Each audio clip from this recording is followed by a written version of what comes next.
బంగాళాఖాతంలో కొనసాగుతున్న అల్పపీడనం రాగల 12 గంటల్లో వాయుగుండంగా మారుతుందని విశాఖ తుఫాను హెచ్చరికల కేంద్రం చెప్పింది.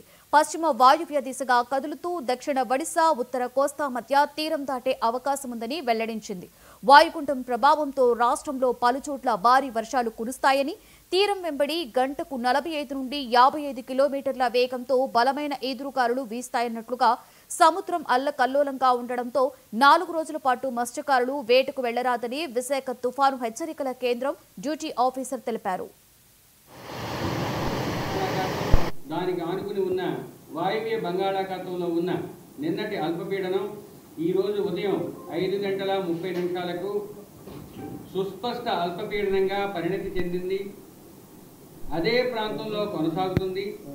దీనికి అనుబంధంగా ఉపరితల ఆవర్తనం 9.6 కిలోమీటర్ల ఎత్తు వరకు విస్తరించి ఉండటంతో పాటు నైరుతి దిశకు వంగి ఉన్నది.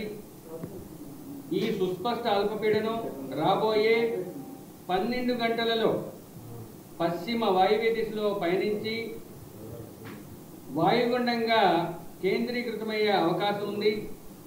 తదుపరి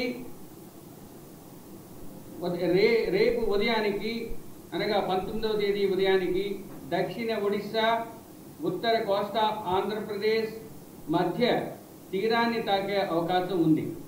దీనితో పాటుగా రుతుపవన ద్రోణి నల్లియా, జలగాం, బ్రహ్మపురి, జగదల్పూర్ ఈ అల్పపీడన ప్రాంతానికి కేంద్రం గుండా పయనిస్తుంది. బంగాళాఖాతం దానికి ఆనుకుని ఉన్న వాయువ్య బంగాళాఖాతంలో ఉన్న నిన్నటి అల్పపీడనం ఈ రోజు ఉదయం 5:30 సుస్పష్ట అల్పపీడనంగా పరిణతి చెంది